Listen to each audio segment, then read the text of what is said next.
Hey, I'm Hafsa, and this is Before the BFP, the podcast where we talk about all the messy, emotional, complicated stuff that happens before the two pink lines.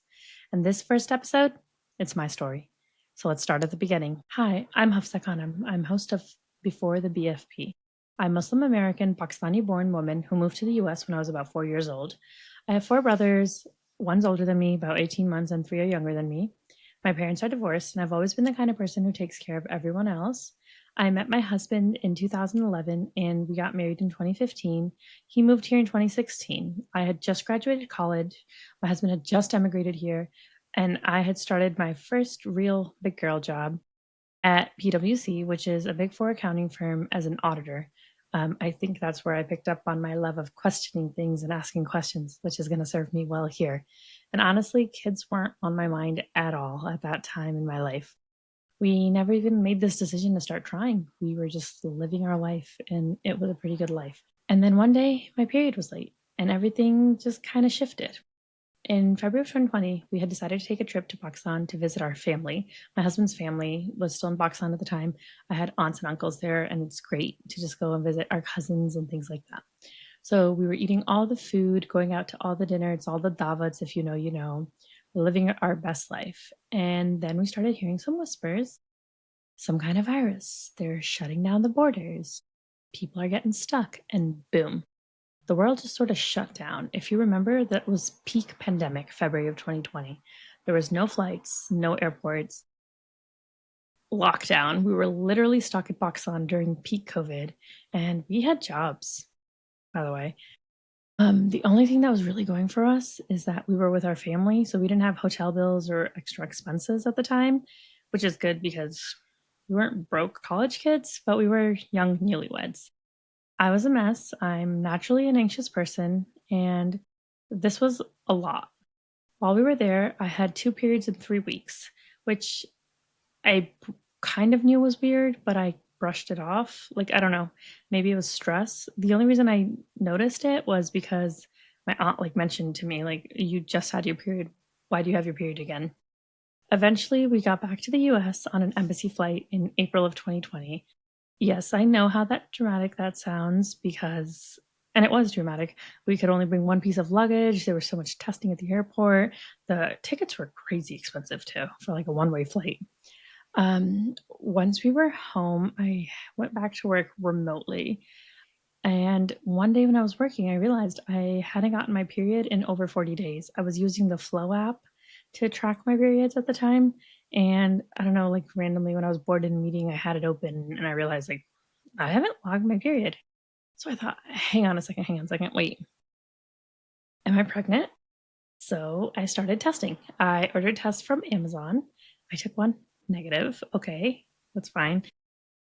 I should wait a couple days. Like, internet says you might not be the right number of days to be testing for it to get a positive. Waited a few days. I took another one, negative. I took about 30 to 50 more tests over the span of like 10, 15 days.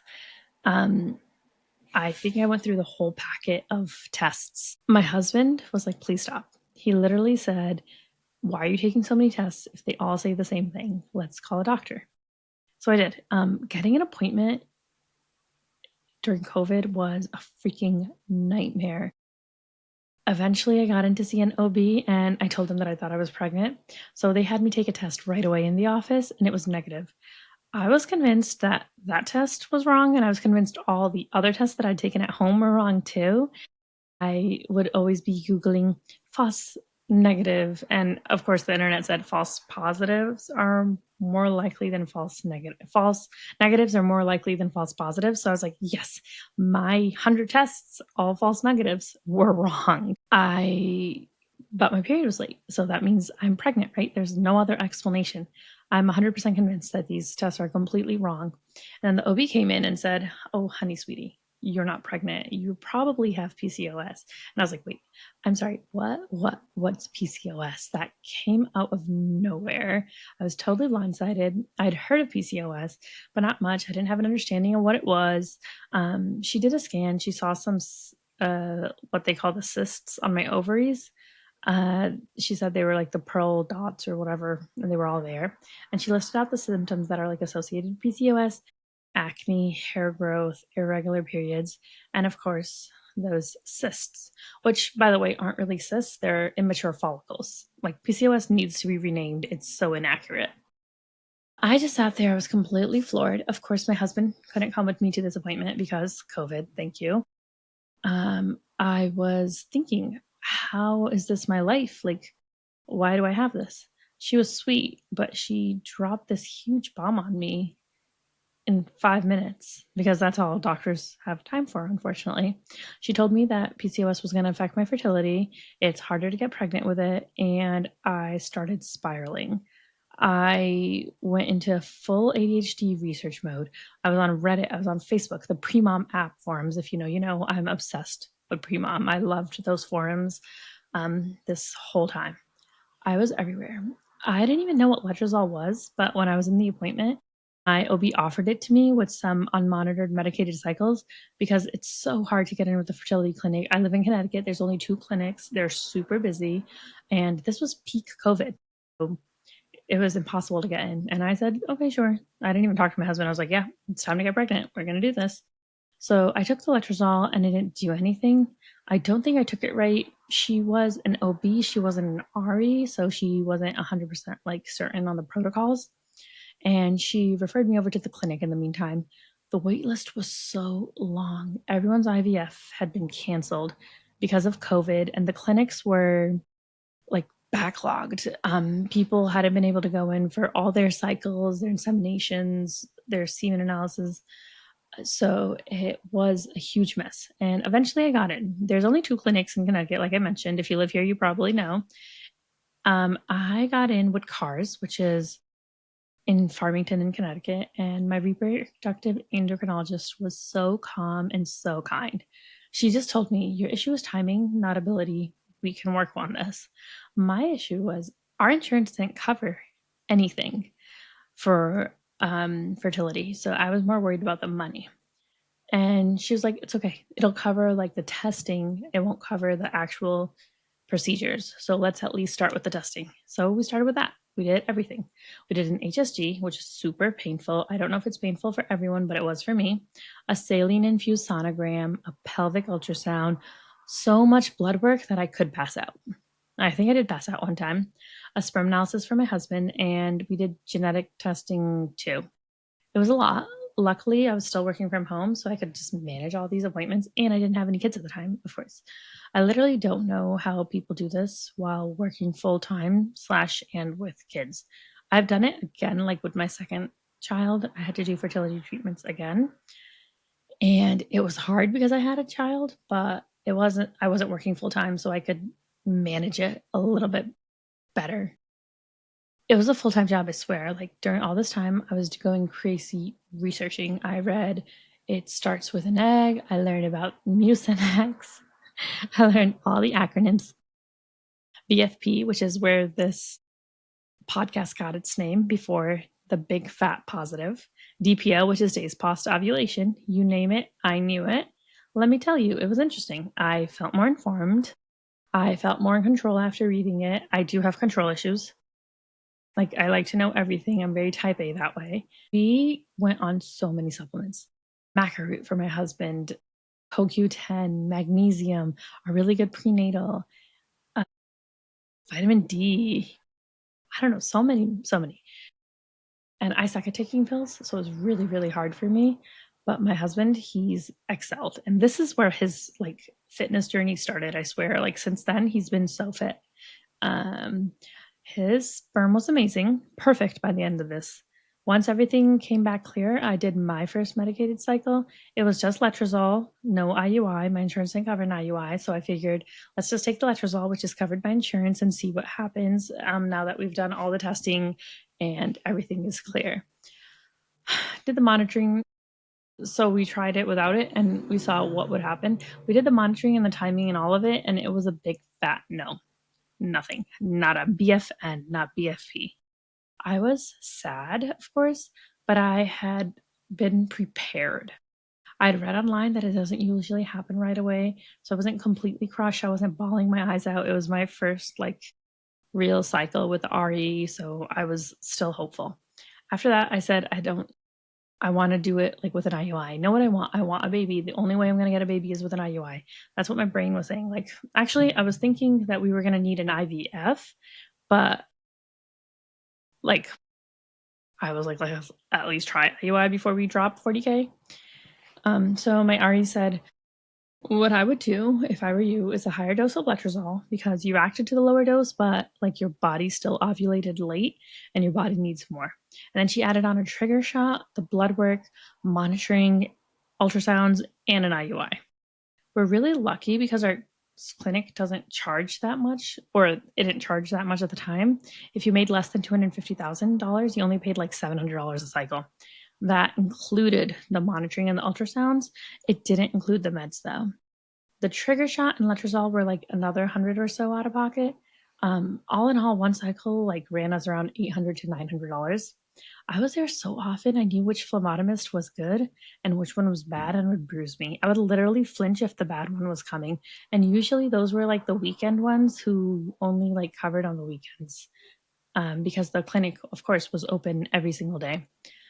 Ultrasounds every other day. I was living in that clinic. Those people were like my family. And mind you, this clinic was half an hour away from my house, so it's not like it was close by. And it was 7 o'clock in the morning appointments all the time. Before the trigger shot, they made us watch these like educational videos just so that we could see how to do it and make sure we do it wrong and right and not hurt ourselves. My husband hated needles, so I made him watch those with me just to mess with him. I thought I'd be the one doing it because he was so afraid of needles, or sketched out, not afraid. But when the time came, I panicked. I couldn't do it. I could not stab myself in the stomach. And this man who hates needles, he had to do it. He walked up to me while I was screaming. And when I say screaming, I mean I was screaming. We lived in this very small apartment. The kitchen and the dining were connected, and then there's the living room. And I was in the kitchen, and he came up to me. He came up to me, and I ran to the living room, and he followed me, and I ran again, and he was laughing, and I was crying and laughing and screaming. But he did it. It worked out. It was chaos, but we did it. And then I had my IUI on August 4th. My husband couldn't come with me. COVID. Thank you, COVID, for all these wonderful memories, I gotta say. He dropped off his sample like in the morning hours, and I went in a couple hours later to be inseminated. On August 14th, which is 10 days later, I took a test upstairs in my house, and it was a BFP. It was positive. It was dark. I'd been tracking. I watched the trigger shot leave my system, and then it showed back up immediately on that day.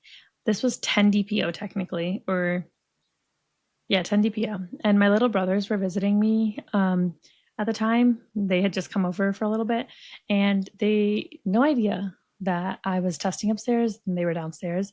And when I saw that line, I needed to confirm it, but I didn't have any more tests in the bathroom. I had used all of them. So I ran, sprinted downstairs, grabbed more, and ran back up. And my brothers said to me, "Why are you acting like a monkey?" Literally, that's what they said to me, a monkey. A few days later, this is basically just what brothers do, by the way. Like, don't be offended if you don't have brothers. A few days later, it was a Sunday, and we were getting ready to get brunch at my older brother's house. And I went to the bathroom. And when I wiped, I saw blood. I completely panicked. Everything was closed. It was Sunday, and I was convinced that I was not going to get any help, and this was going to go so badly. But I left a voicemail at the clinic, and I didn't expect to get a call back. They called me back in 20 minutes. I will never forget that. They told me to get blood work, and they prescribed me progesterone immediately. So it turns out my progesterone had dropped significantly, and if they hadn't caught it, I would have lost the pregnancy. I was already spotting. That really, really shook me. They told me that every future pregnancy, I would need progesterone support. I just kept thinking to myself, how many times had I maybe been pregnant before and I didn't know? I just started spotting, and then I had a period. And it meant every other pregnancy, I'm going to need the progesterone. So I'm so nervous to this day. It's 4 years later, 5 years later. And I still worry, like, what if I'm pregnant and I miss it and I miscarry? Because it was 13 DPO. That's so early. I could have miscarried so many times. It really bothers me. The pregnancy itself went surprisingly well. I had limited nausea. There was no extreme fatigue. I didn't have a toddler that I was running around. That's why. Not much weight gain. The ultrasounds, they kept me sane. Because I was with the fertility clinic, I got seen early and often. They checked everything. They did betas, heartbeat, growth, and that helped with my anxiety so much. Most OBs, they don't see you until you're like 10 weeks. I would have lost my mind. I didn't even have an OB at the time, and you would first need like an establishing appointment, and then you'd get to be seen for your pregnancy, which is crazy. Anyway, since I didn't have an OB, I only had an RE. I had to go to 3 or 4 different ones trying to find the right fit, and each one did a dating scan, so I got to see the baby more. And I know that's not great. Like, more ultrasounds are not great, but they helped with my anxiety, which I had a lot of. At the anatomy scan, they saw something with his kidneys and there was a spot on his heart, but it all turned out to be fine. He was born at 42 weeks after an induction. He did not want to come out. His birth, that's a completely different story. If anyone ever wants to hear it, let me know. When he was finally out after 27 hours of labor, I think, and 3 hours of pushing, they handed him to me and my husband cut the cord. And I remember just looking at him and crying my eyes out because I couldn't believe that I made it through. I had actually done this, and I actually had a baby. I was so grateful that he was there.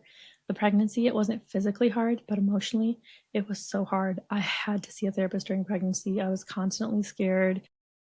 Postpartum was even worse. I was so afraid of losing him. He had like a tongue tie, he had troubles with feeding, he had torticollis, he had all these things that did not help with it, but it made my PPD and PPA much worse.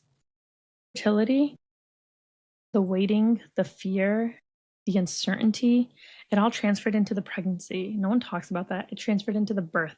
It transferred into his day-to-day life, honestly. People think that once you're pregnant, it's over.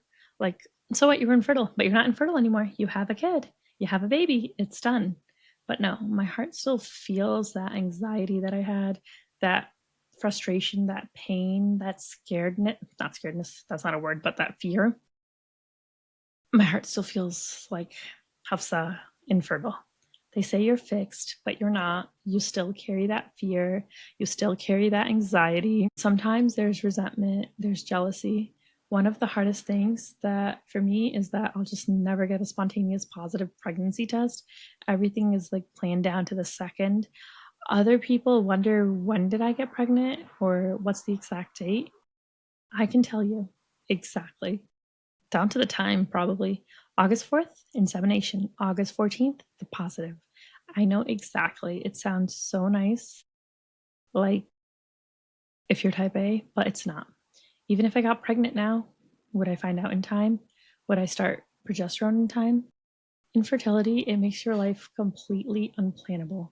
You can't book a vacation, you can't commit to plans, you don't want to say yes to things because maybe you'll be on meds, maybe you'll be in the middle of your 2-week wait, maybe you'll be pregnant. Who knows? That unpredictability, it was really the hardest part for me.